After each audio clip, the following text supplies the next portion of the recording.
How to fix Lightroom app not working issues. First of all, close the Lightroom app completely and reopen it to check if the issue was temporary.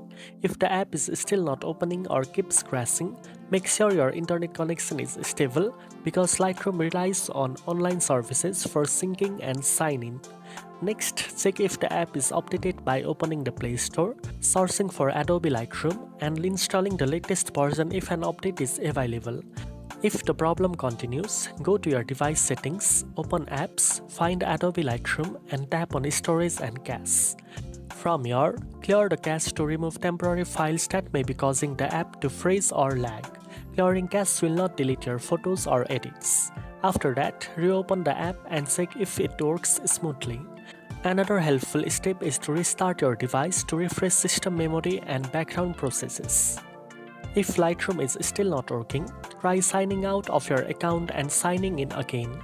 As a last option, uninstall Adobe Lightroom and reinstall it from the Play Store, then log in again to restore your sync data.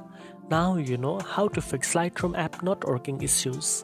If you found this video helpful, don't forget to like, share and subscribe for more editing tips.